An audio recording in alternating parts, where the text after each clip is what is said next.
नमस्कार। शिव र शिवाम्बु यदि विषयमा हामी सबैले राम्ररी जानकारी लिनुबाट हामीलाई धेरै लाभ हुन्छ। किनभने अब शिव भन्ने त अब भगवानको नाम हो, परमात्माको नाम हो, अमर आत्माको नाम हो, मुक्त स्वरूपको नाम हो। अब शिवलाई हामीले लिनुबाट अथवा शिवमा हामी परिणत हुनुबाट हामीले अमरता अर्थात् सदा मुक्ति निश्चित रूपमा पाउन सक्छौँ, जुन जीवनको पूर्ण सफलता हो। अब अर्को जो छ शिवाम्बु भन्ने, शिवाम्बु माने शिवको जल, शिव जल। यसलाई अङ्ग्रेजीमा अथवा मेडिकलको दृष्टिकोणबाट युरिन थेरापी भनिन्छ। स्वमूत्रोपचार भनेर भनिन्छ। अब यो जो छ शिवाम्बु, शिवाम्बुको विषयमा ज्यादै प्रशंसा गरेको हामी पाउँछौँ।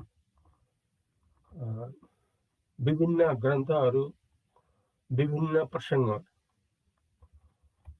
जस्तो भारतका भूतपूर्व प्रधानमन्त्री श्री मोरारजी देसाई ज्यूले त यो शिवाम्बुको विषयमा आफ्नो प्रधानमन्त्रीको कालमा यति ज्यादा प्रचार गर्नुभयो कि यसले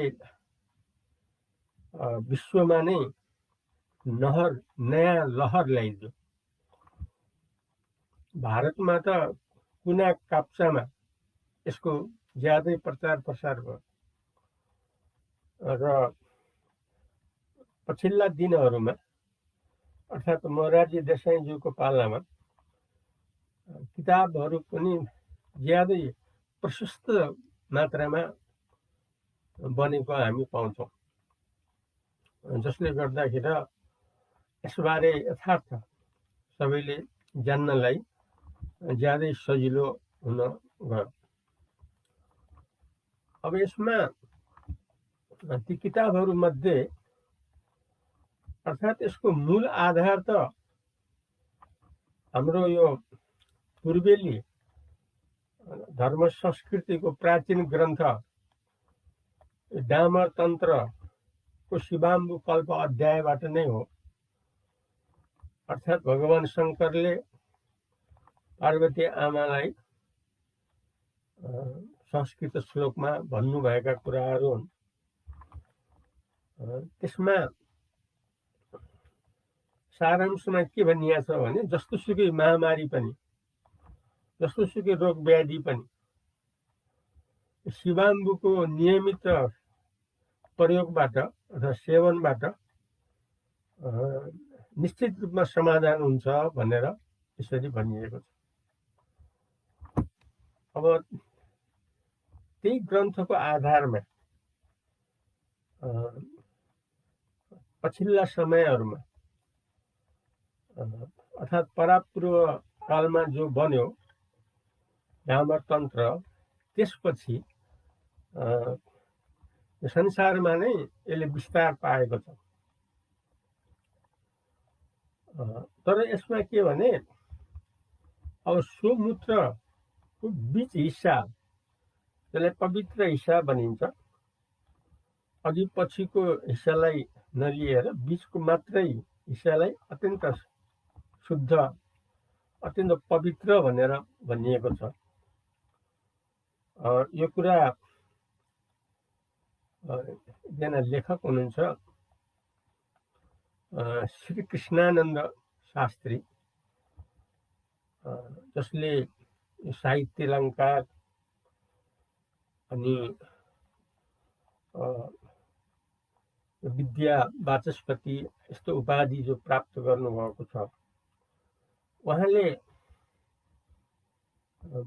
धेरै कुरा सङ्कलन गरेर किताब बनाउनु भएको छ, युरिन थेरापी भनेर। त्यसमा धेरै हामीले कुराहरू थाहा पाउन सक्छौँ। त्यसको वैज्ञानिक आधारको हामीले त्यसमा प्रमाण पाउँछौँ। डाक्टर फ्यारनले आफ्नो यो जीव रसायन शास्त्रको परिचय भन्ने जो किताब छ, जुन अङ्ग्रेजीमा छ, इन्ट्रोडक्सन टु बायोकेमिस्ट्री भन्ने, त्यसमा यसको विश्लेषण गरेर, वैज्ञानिक विश्लेषण गरेर 19वटा रासायनिक तत्त्वहरू जुन मानव देहलाई अत्यन्त जरुरी छ र जुन सोमूत्रमा स्वतः उपलब्ध छ, त्यसबारे डाक्टर फैरनले पुरा पर्सेन्टेज दिएर यो हिस्सा यति पर्सेन्टेज, यो हिस्सा यति पर्सेन्टेज, यो हिस्सा यति पर्सेन्ट भनेर 19वटा जो विवरण दिनुभएको छ, त्यो पनि हामीले त्यो किताबमा फेला पार्न सक्छौँ। अब यो शिवाम्बु भन्ने जो छ, यसको महत्त्व धेरैबाट मुक्त कण्ठले अत्यन्त प्रशंसा गरिएको छ। अब यसमा भगवान शङ्करले जस्तो सुकै महामारी भन्ने सन्दर्भमा वर्तमान विश्वमा जो कोभिड-19 कोरोना ज्यादै प्रभावित, चारैतिर ज्यादै प्रभाव पारेर अगाडि बढिराखेको छ, यसलाई पनि शिवाम्बुले निश्चित रूपमा समाधान गर्न सक्छ भन्ने चाहिँ आङ्कलन हो।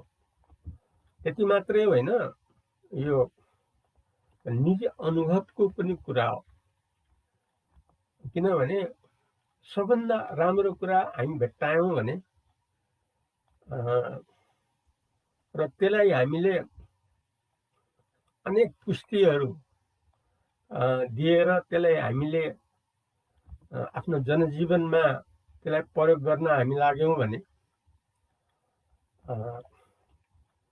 र त्यसबाट प्रयोग गर्दाखेरि वास्तवमा प्रभावकारी हो अथवा होइन, किताबहरूमा त लेखिएको छ, तर वास्तवमा त्यो यथार्थमा हो या होइन, पुरा प्रभावकारी छ या छैन भन्ने कुरामा आफ्नो निजी अनुभवबाट पनि 100% अर्थात् किताबमा लेखिएका वर्णनहरू र आफ्नो निजी अनुभवमा पाएको परिणाम मिलाउँदाखेरि हुबहु मिल्न जाने देखिन्छ। र यो ज्यादै महत्त्वपूर्ण के अर्थमा भने अब यसको यो सेवनले, अब यसको सेवनको प्रक्रिया के छ भने यो त स्वमूत्र भन्ने पृष्ठ आफ्नो हो, अरूको त होइन। फेरि अघि पछिको हिसाबलाई पनि लिने होइन, बिचको पवित्र हिस्सा हो। अब यो बिचको पवित्र हिस्सालाई हामीले 24 घण्टामा जति बेला जति लिए पनि हुने, जति प्रयोग गरे पनि हुने, यसले कुनै साइड इफेक्ट नगर्ने अथवा यो बढी खाएर केही असर पर्छ कि भन्ने पनि कुनै शङ्का नभएको, अथवा यस्तो चिज केही छानेर खानुपर्छ कि भन्ने त्यो पनि नभएको। यद्यपि गौमूत्र भन्ने पनि हाम्रो समाजमा, विश्वमा प्रसिद्ध कुरा हो। यो स्वमूत्र र गौमूत्रको सन्दर्भ केही मिल्ने हुनाले हामीले सोमूत्रको सन्दर्भमा गौमूत्रलाई पनि याद गर्छौँ, किनभने आयुर्वेद भित्रको सोमूत्र उपचार हो भने आयुर्वेद भित्रकै गौमूत्र उपचार पनि हो। अब यो दुईटाको तुलनामा गौमूत्र भन्दा सोमूत्र ज्यादा उपयोगी। कसरी ज्यादा उपयोगी हो भने गौमूत्रलाई हामीले तातोपनमा भेटाउन गाह्रै पर्छ, जबकि सेवन गर्दा तातो अवस्थामा खानु सधैँ हितकर हुन्छ। आफ्नो सोमूत्र जुन छ त्यो तातो अवस्थामा सधैँ सुलभ हुन्छ। त्यसलाई तताउनु पर्ने अथवा कुनै केही गर्नुपर्ने पनि प्रक्रिया छैन, स्वतः त्यो मनतातो अवस्थामा उपलब्ध छ। र यसमा मुख्य कुरा के भने संसारको प्रभु जो शिव हो, साक्षात शिवले सारा मानवको परम कल्याणको लागि जति पनि मानव छौँ सबैसँग स्वतः सुलभ, जहिले पनि प्राप्त गर्न सकिने, पाउनलाई कुनै कष्ट गर्न नपर्ने, कसैको शरण पर्नु नपर्ने, कहीँ एक पैसा खर्च गर्नु नपर्ने। यो अर्थमा त यो गरिबको साथी भन्दा पनि हुन्छ, ज्यादै मित्र भन्दा पनि हुन्छ। किनभने यस्तो बहुमूल्य औषधि मानवमा स्वतः भगवान शिवको कृपाले प्राप्त छ। र यसको प्रभावमा के छ भने विभिन्न ग्रन्थहरूमा हामी पाउँछौँ, जुन कुरा हामी सबैले जहिले पनि हामी हेर्न सक्छौँ। त्यसमा अत्यन्त गुणी देखाइएको छ। हरेक प्रकारको व्यथालाई निश्चित रूपमा सन्चो हुने देखाइएको छ। अब यो कोभिड-19 को सन्दर्भमा के भने हामीले शिवाम्बुलाई निरन्तर प्रयोग गरेपछि जो मुखबाट पस्ने भाइरसहरू हुन्, नाकबाट पस्ने भाइरसहरू हुन् अथवा आँखैबाट पस्ने भाइरसहरू हुन्, र विशेष गरेर नाक र मुखबाट। अब हामीले त्यो शिवाम्बुलाई जतिखेर पनि आफ्नै ढङ्गले यसलाई हामीले सेवन गरिराखेपछि के भयो भने कुनै पनि भाइरस भित्र प्रवेश गर्न सक्दैनन्। यदि भित्र प्रवेश गरेको छ भने पनि टिक्न सक्दैन। यसरी जुन विजातीय अर्थात् हानिकारक जुन भाइरसहरू छन् त्यसको चलखेल पटक्कै हुन नपाउने शिवाम्बुको प्रयोगबाट। अब ती भाइरस कोभिड-19 का भाइरस प्रवेश गरेर जुन हामीले सुन्नमा आइरहेको छ, सास फेर्न ज्यादै गाह्रो हुने, अक्सिजन अत्यन्त चाहिने, निरन्तर चाहिने, यस्तो अहिले वर्तमानमा हामी ज्यादा सुनेका छौँ। अब यो शिवाम्बुमा विशेषता के भने यसको निरन्तर प्रयोगमा सास फेर्न गाह्रो हुँदै नहुने, छाती दुख्दै नदुख्ने, फोक्सोहरू आदि जो छ त्यसमा कुनै समस्या हुँदै नहुने, यस्तो अवस्थामा हामीलाई सास फेर्न पनि अघि पछि जस्तै स्वाभाविक रूपले हाम्रो निरन्तर चलि नै रहने, त्यसमा कुनै अवरोध नआउने। किनकि हानिकारक भाइरसहरू त कुनै पनि प्रवेश गर्न पाएनन् मुखनाक आदिबाट। मुखनाक आदिबाट प्रवेश गर्न नपाएपछि त ती भाइरस हावामा जतिसुकै भरिभराउ रहन्, खेलुन्, चलुन्, तर उनीहरू भाइरस नाक मुख आदिमा त्यो शिवाणुको प्रयोगको कारणले प्रवेशै गर्न जब सक्दैनन् भने त्यसले सास फेर्ने अप्ठ्यारो गराउने स्थिति पैदा हुनै सक्दैन। अब यो